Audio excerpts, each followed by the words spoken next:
Hey everybody, my name is Pixelated Quota, and today I just wanted to show you guys the progress that I've been making on this Valkyrie Helm right here, inspired by Roblox. It was created by Alice Kwok when he was interning in 2008. Since then, they've been making a bunch of different variations in color and in design. They made the emerald one, they made the sparkle time, the black one, the red one, and then they made a bunch of like summertime and a couple other ones. I think there should be more than 12 in total. But don't worry if you don't think you're going to be able to make one of these. I ended up leaving a papercraft model version of it down below in the description. All you have to do is go ahead and print it out and just build it yourself, and that's pretty much it. But even if you don't want to do that, I'm going to be doing a giveaway for this at 20k subs, so just as extra incentive for you guys to subscribe, and also just as a thank you for you guys for even supporting the channel as long as you guys have. And that's it. Just remember to like, subscribe, and share the video if you really enjoyed it. Every little bit of support really does help out a lot, just for like future projects going on in the future. And now let's start the video.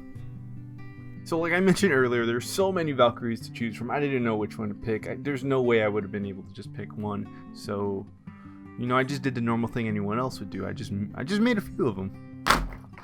But for this vid, I'll show you guys how I just made the one. Before being able to create a template to work with, I made sure to export the Valkyrie Helm into Blender. From there, I flattened out the entire 3D model into workable 2D patterns and printed them out in life size. Next, all I had to do was cut out the feathers and the crown. Lucky for me, all I needed was half of the pattern since the Valk itself is symmetrical. For most of the construction of the Valkyrie Helm, I used 1/4" EVA foam from TNT Cosplay Supply. They operate from Texas and they've been a really reliable and affordable source for cosplaying materials. Next, I just had to trace the right side, flip it over, and then trace the left side, and that was it. I did have to trace out about 40 feathers and 10 little round button thingies that I would glue on later as details. I would then have to cut out everything with a clean box cutter and take my work outside. With the help of my heat gun, I was able to make the foam more pliable and bend it into a more desirable curved shape while also sealing any pores it may have had in its original production. I was a little worried about the feathers being too wobbly and fragile as they were, so I cut a bunch of stiff wooden skewers and glued them behind each feather for support. I made a few inserts for the skewers by adding chamfer cuts down the middle of each feather. That way, when glued, they'd be less likely to move around when finished. After that, I started prepping on making the ear portion of the Valk. When working with rubber cement, make sure you're in a well-ventilated area while also using a respirator to protect yourself from its fumes. I cut out the rounded base and glued on a scrap piece of foam to add some height to it for later. I then stretched a thin piece of EVA foam over a tennis ball by heating it up on both sides. The goal was to make it into a nice bowl shape. With those two pieces finished, I attached them together with more rubber cement and cut off any excess foam hanging off the edges. Now with that done, it was easy for me to glue the earpieces back into place.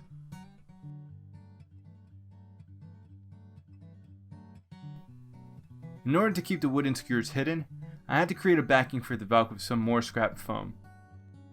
I added some glue on both sides and attached them together after waiting for them to dry off. Once again, I cut off any excess material just like before.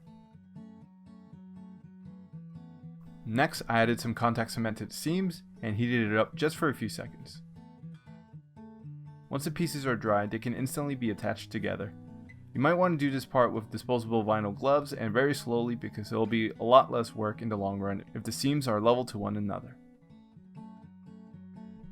Next, I worked on smaller accent pieces that were located on the sides of the original Valk. It required stacking and gluing two pieces of round foam together and the use of a Dremel to further shape it with different sanding bits. After experimenting with different bits, I bore a hole on top of each piece to leave a nice little detailed impression.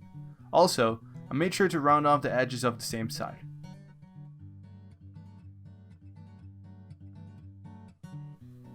Once that was done, I ended up attaching them with some more rubber cement. Around this point, I wasn't too satisfied with the foam strips I had glued on earlier. I didn't think they were going to be reliable enough after a long duration of wear and repeated removal, so I ended up ripping them off and began thinking of an alternative method to secure the Valkyrie helm onto someone's head. The following day, I ended up buying some cheap safety goggles with an elastic strip at the dollar store. Searching for something similar online seemed to be a little more expensive and would have taken quite a while to get shipped.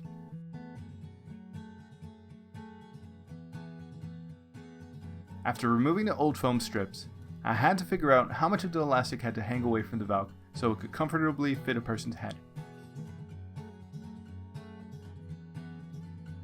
I marked it with a pen and began securing it on both sides by wrapping it around layers of foam strips, gluing it to the Valk, and repeating the same process on the opposite side.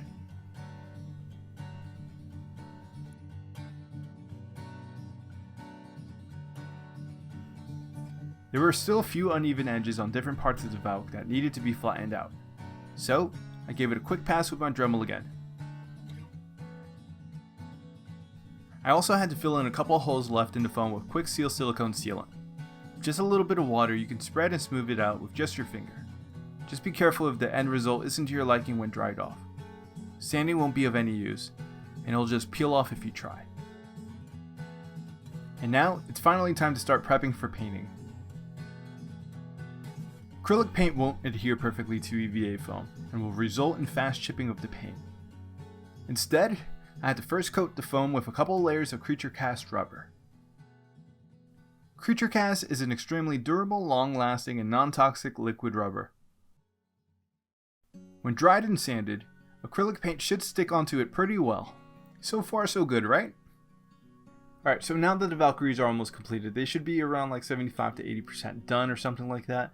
All that's really left is to make sure, to figure out what colors I'm going to end up making these things, airbrushing them those same colors, and adding a couple layers of varnish on top of them just to make sure that they're protected from UV light and from chipping in the future.